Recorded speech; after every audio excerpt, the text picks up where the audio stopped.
They seem peculiarly fitted for offensive operations, and especially for partisan warfare. They have so much dash and such abundant resources, combined with such an Indian-like knowledge of the country and its ways. These traits have often been illustrated in expeditions sent after deserters. For instance, I dispatched one of my best lieutenants and my best sergeant with a squad of men to search a certain plantation, where there were two separate negro villages. They went by night, and the force was divided. The lieutenant took one set of huts, the sergeant the other. Before the lieutenant had reached his first house, every man in the village was in the woods, innocent and guilty alike. But the sergeant's mode of operation was thus described by a corporal from a white regiment who happened to be in one of the negro houses.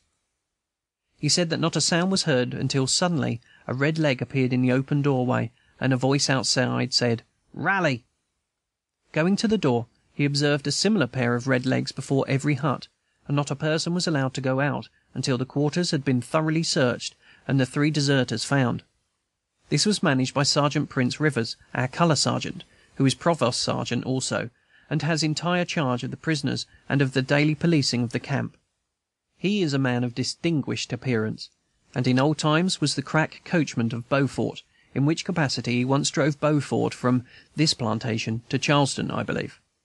They tell me that he was once allowed to present a petition to the governor of South Carolina in behalf of slaves, for the redress of certain grievances, and that a placard offering $2,000 for his recapture is still to be seen in the wayside between here and Charleston.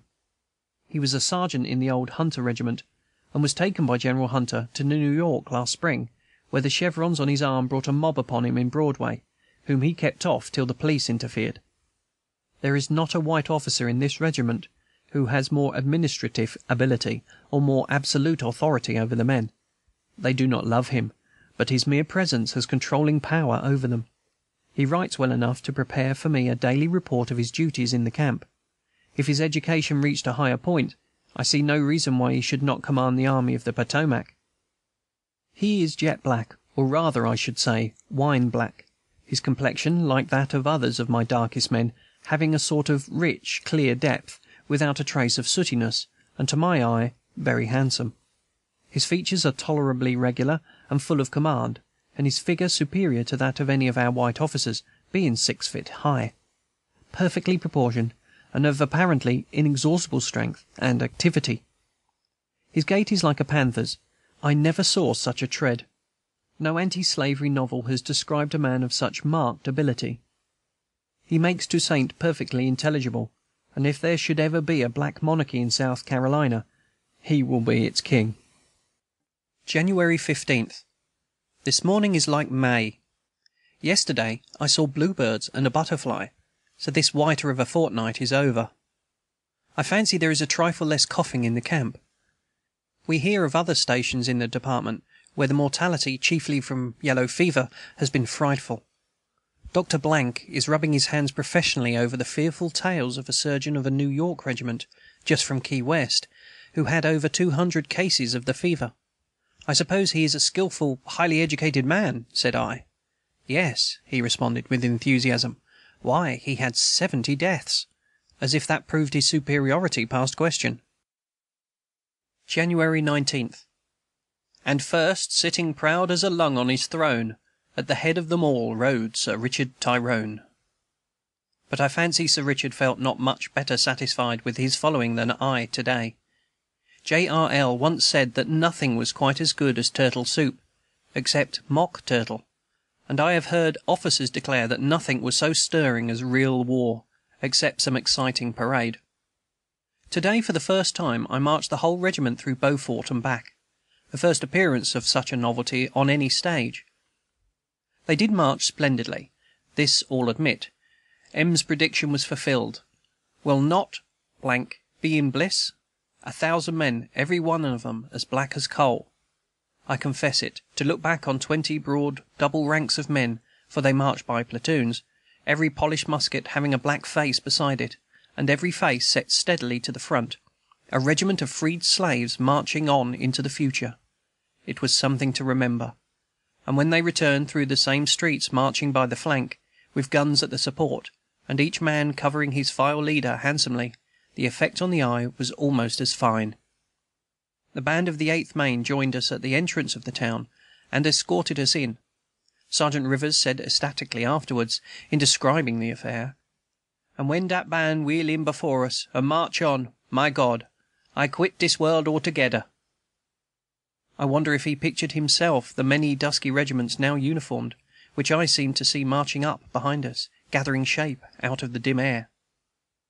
I had cautioned the men before leaving camp not to be staring about them as they marched, but to look straight in front, every man, and they did it with their accustomed fidelity, aided by the sort of spontaneous eye for effect which is all in their melodramatic natures. One of them was heard to say exultingly afterwards, "We didn't look to de right nor to de lef. I didn't see notin' in Beaufort. Every step was worth $50. And they all marched as if it were so. They knew well that they were marching through throngs of officers and soldiers who had drilled as many months as we had drilled weeks, and whose eyes would readily spy out every defect.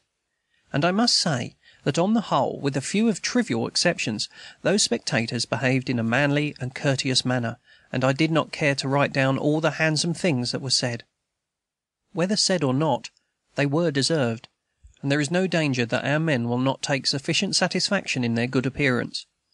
I was especially amused at one of our recruits who did not march in the ranks, and who said, after watching the astonishment of some white officers, "De buckra soldiers look like a man who been a steal a sheep."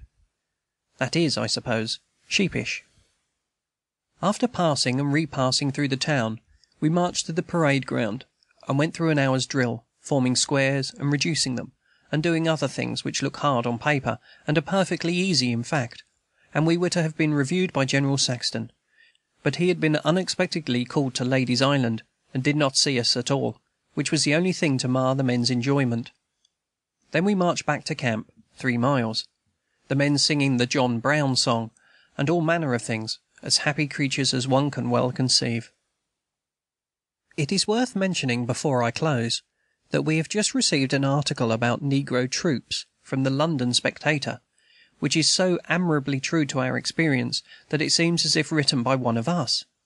I am confident that there has never been, in any American newspaper, a treatment of the subject so discriminating and so wise. January 21st. Today brought a visit from Major General Hunter and his staff by General Saxton's invitation, the former having just arrived in the department. I expected them at dress parade, but they came during battalion drill, rather to my dismay, and we were caught in our old clothes. It was our first review, and I dare say we did tolerably. But of course it seemed to me that the men never appeared so ill before, just as one always thinks a party at one's own house a failure, even if the guests seem to enjoy it, because one is so keenly sensitive to every little thing that goes wrong. After review and drill, General Hunter made the men a little speech at my request, and told them that he wished there were 50,000 of them. General Saxton spoke to them afterwards, and said that 50,000 muskets were on their way for colored troops. The men cheered both the generals lustily, and they were complimentary afterwards, though I knew that the regiment could not have appeared nearly so well as on its visit to Beaufort. I suppose I felt like some anxious mamma whose children have accidentally appeared at dancing school in their old clothes. General Hunter promises us all we want: pay when the funds arrive, Springfield rifled muskets, and blue trousers. Moreover, he has graciously consented that we should go on an expedition along the coast to pick up cotton, lumber, and, above all, recruits. I declined an offer like this just after my arrival, because the regiment was not drilled or disciplined, not even the officers, but it is all we wish for now. What care I how black I be? 40 pounds will marry me, quoth Mother Goose. 40 rounds will marry us to the American army, past divorcing, if we can only use them well. Our success or failure may make or mar the prospects of colored troops, but it is well to remember in advance that military success is really less satisfactory than any other, because it may depend on a moment's turn of events, and that may be determined by some trivial thing, neither to be anticipated nor controlled. Napoleon ought to have won at Waterloo, by all reasonable calculations, but who cares? All that one can expect is to do one's best, and to take with equanimity the fortune of war. End of Chapter 2. Recording by FNH Visit